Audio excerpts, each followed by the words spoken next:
Hello everyone. Today we will be talking about PFsense. So for this video, we're going to install PFsense on VMware ESXi. The steps or processes we're going to use should be the same if you are installing it on an old computer or maybe on a custom built hardware that you have built to be able to install PFSense and use as your home router. So before we go into installing PFSense, what is PFSense? PFSense is an open source firewall or router that is software based on FreeBSD. And PFSense can be installed either on a virtual machine or as a physical appliance.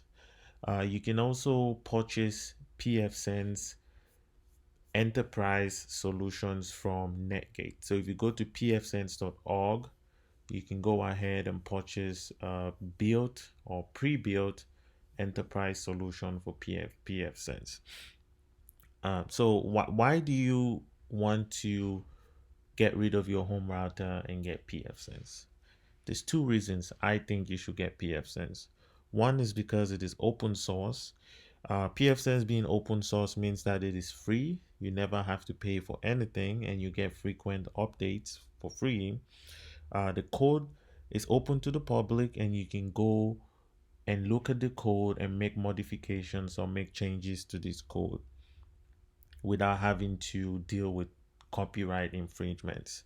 PFSense being open source ensures that your privacy will always come first, and no one is going to violate your rights because since it's open source, you get to know um, what the code is doing and essentially everything that is being run in the background. Secondly, PFSense is user friendly. If you've worked with firewalls before, you're going to know that firewalls can be really cumbersome or difficult to use. Some of them you have to do a lot of the configuration using the command line or the CLI, and most times it is not something that a beginner or someone who just started working with firewalls or just got into networking is comfortable using. So this is where PFSense come in. Everything can be configured and managed from the GUI, which makes it pretty much easy to start learning. To get PFSense, you can go to pfsense.org. I'll leave the link in the description below. Once you get onto pfsense.org, you want to hit the download button, select your architecture, and then you go ahead and download it. For most people out there, it should be the AMD 64 DVD image ISO installer. So this way you can download it's going to download a zip file, and then you're going to unzip that file, and inside of that unzipped file or folder there's going to be an ISO image which you're going to use to, maybe if you're installing it on a regular hardware, you use something like Rufus and you're going to use something like Rufus and install it on a USB disk. So you're going to select the ISO as you see on here. This image, that's exactly how it's going to look like. You select your flash drive, and you're going to go ahead and add the ISO image, and then you're just going to write the ISO to the file. Depending on your machine or your hardware, once you plug in the flash drive onto the machine, you might have to hit F2 to be able to boot from your USB stick. So you want to look at the manuals of your computer to be able to know exactly how and what's going to take you onto the BIOS for you to be able to boot onto the flash drive. But since we're using VMware ESXi today, we're just going to go into our ESXi and select create new virtual machine, and we're going to go next, and we're just going to call this PFSense, and we're going to select the guest OS family as other, and we'll have it, put it at BSD 11, and we'll go next. You select your data store or the drive or that you want your virtual machine configuration files and the virtual disk to be saved on. You go next. Then at this point you can configure your RAM and your hard drive. So if we go back on here to see the PFsense system requirements, you can always Google that. As we see on here, PFsense requires a minimum of 512 megabytes of RAM and it requires a minimum of 512 megabytes of RAM and 8 gigabytes of memory. So we're going to go back to our installation and we are going to just assign this to, we're going to give it 4 gigabytes of RAM and give it 2 CPUs, and we'll just make this 40 gigabytes. So that way when we go ahead and start installing applications like SNOT, IDS, or IPS on our PFsense appliance, we're not going to be worried about space. Another thing you have to know is that PFsense is going to need 2 interfaces at least, no matter if you're using it as a virtual appliance or as a physical appliance. You need to have at least 2 interfaces, just like your router will have. So you need one interface to use as WAN and you need a second one to use as LAN. So your WAN interface is the interface that's facing outside. That's the interface that normally handles the public IP addresses. And then the LAN interface is going to be your internal IP or your internal interface that handles internal connections. Just like how your regular router will have um, the WAN and the LAN interface. You can add as many interfaces as you want, but for this tutorial, we're just going to do a LAN and a WAN. You can have a DMZ, LAN, WAN, and more. Note that also you can use, with these 2 interfaces we're going to create, we can also create VLANs because PFSense is a powerful router slash firewall and it's also capable of creating VLANs. We're going to do a future demonstration about creating VLANs with PFSense. So I'm just going to give my LAN and WAN the same, I'll put them on the same network since I'm doing this internally. In your environment, you're gonna have to configure this to meet your needs.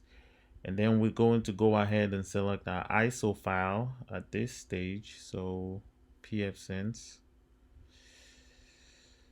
So I'm gonna go back on here. Yep, PFSense. And then we'll go next and we'll hit finish.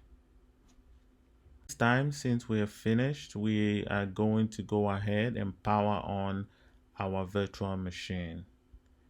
So we'll start that machine. It's going to take a couple of seconds, and then it's going to bring us straight to the copyright and distribution page where we have to accept. Make sure before you accept this license, you should go ahead and read all, and you go accept. And we're going to select install PFSense. At this point, we're going to select our default key map to US. If you wanted to change that, you can always scroll down and make the change. We're going to install these on auto mode ZFS. So we're going to have the installation, the PFSense installer automatically select which is best for us. You can always go down and select UFS or BIOS if you're installing this on regular hardware. So depending on how your BIOS settings are configured, if you're using UEFI, you can do that, or you can do BIOS, but I'm just going to go with Auto ZFS. I'm going to select install. We're going to do stripe no redundancy.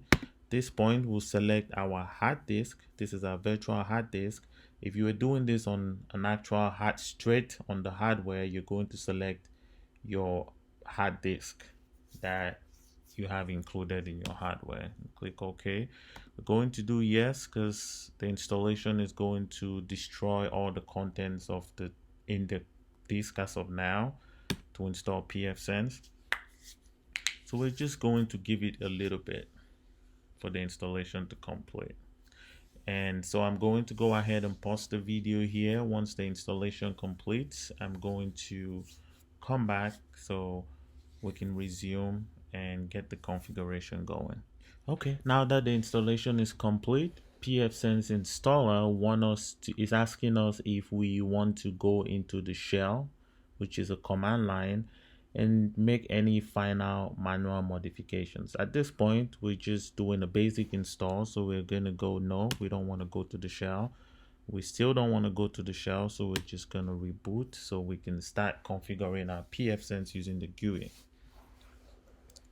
This too may take a little bit of time, and then it's going to ask us to configure our WAN and LAN interface. So I'm going to pause the video here and give it a few seconds, and when we get to the next configuration page, I am going to resume.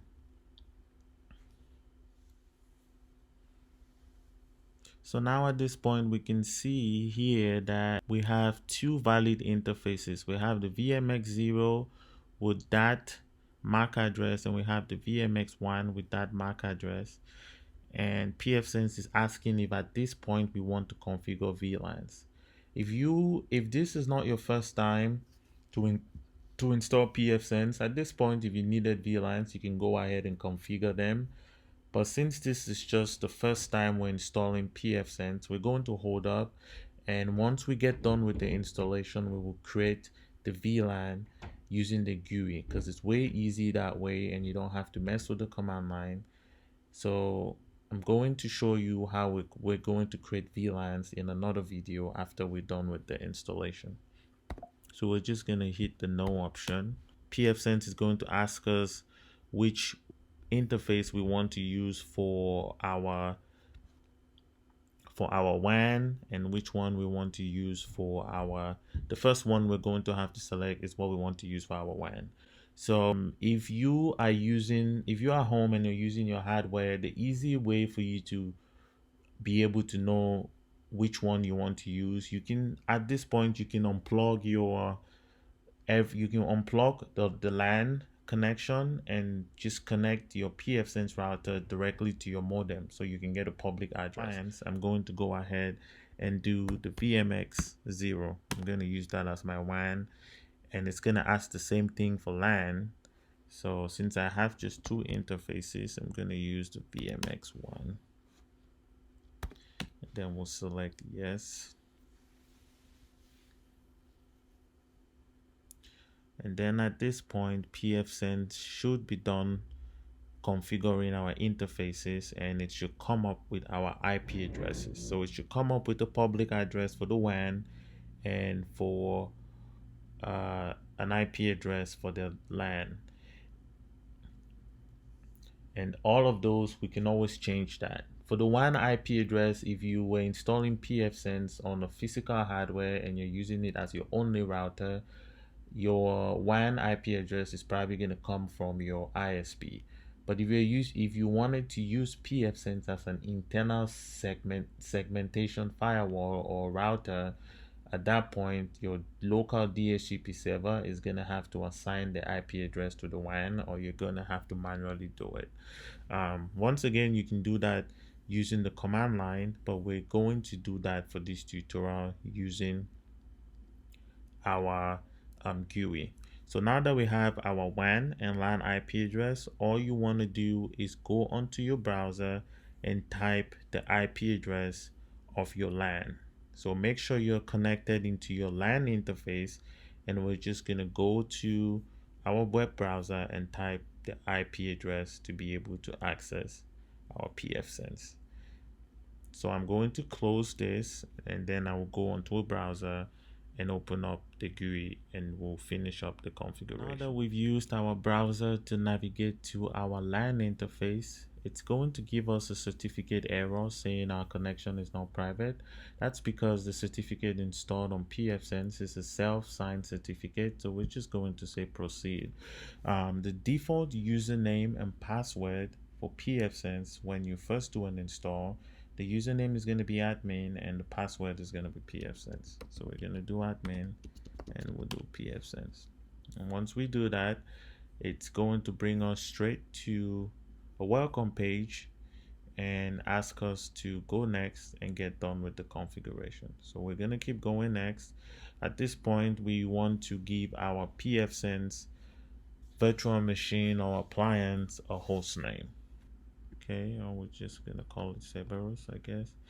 And for the domain, we're going to do geektogether.com. So it's going to be Cerberus or geektogether.com. The primary DNS, we're going to use Google.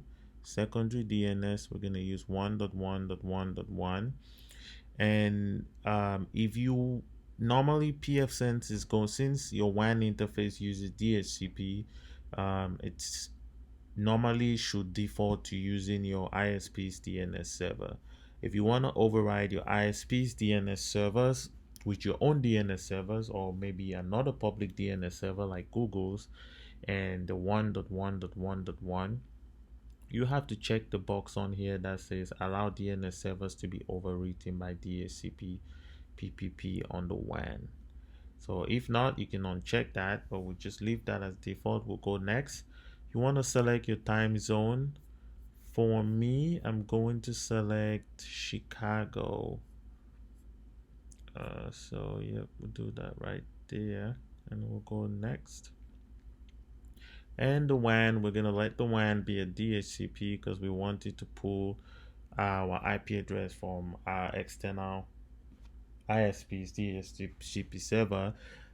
I will warn you that if you're using PFSense as an internal segmentation firewall, which means your PFSense router's WAN interface is going to be using a private IP address and not a public IP address, you want to uncheck this block non-internet routed networks, and you also want to uncheck the block private networks from entering the WAN. If you don't do this, you're not going to be able to have anything routed out to the internet. So you want to uncheck those before you go next at this point. If only your PFSense is going to be used as an internal segmentation firewall and it's not going to be getting a public IP address. Environment, we're not going to be getting an external WAN IP address, so I'm just going to uncheck that and I'll go next. And our line IP address is 192.168.1.1. We want to use the subnet range 24. So if you wanted to use a different subnet or different IP address range for your LAN, you can always change that on here, but I'm going to leave that at default. And now you want to set your admin password. This part 2 is very important because you don't want to use default administrative passwords for your firewall. Okay, we're going to reload the connection, and this is going to take some time, and once it completes, we can go ahead and check for updates, or we can just go ahead and finish.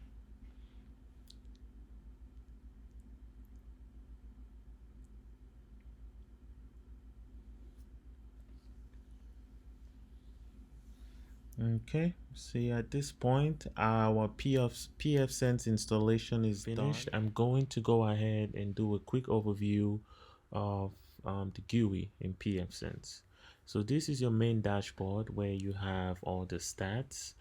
On the left hand side, we can see here that we have the system information, we have our host name, our IP address, and we have a DNS server that we set when we did the installation. We have CPU type and all that information like your memory, your CPU usage, and your disk space. You also have the number of interfaces that we have. For this installation, we just have the WAN and the LAN interface. We can see on here that at the top we have the system settings, We have the interface settings where you can do assignments of interfaces, make changes to them, rename them, and also create VLANs. We have the firewall option where we can go in there and make NAT rules and configure firewall rules using, we can also use the traffic shaper. We can use schedules like create times for setting rules and other stuff.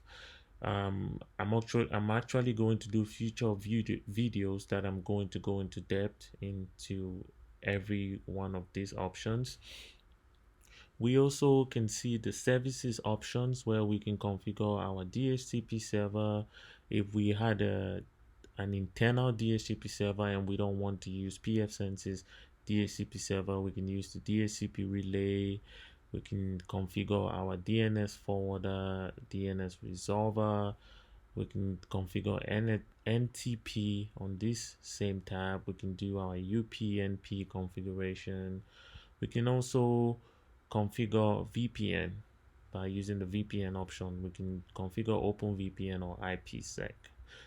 And if we go to status, we can look at the status of like our DHCP leases. If we're using PFsense as a DHCP server, we will be able to see the DHCP leases that we have had throughout the time. We can see the status of our interfaces. We can see our VPN status, and we can also see traffic graphs and system logs. And for diagnostics, we can use this to like diagnose problems. We can use this to do DNS lookups. We can use this to ping machines. We can also use this option here to reboot our server, or we can do that on the CLI if you have access to it. You can also use this to look at our routes and the firewall states and system activity and all that. That concludes this video. Please hit the like button and subscribe to my channel. Thank you and see you next time.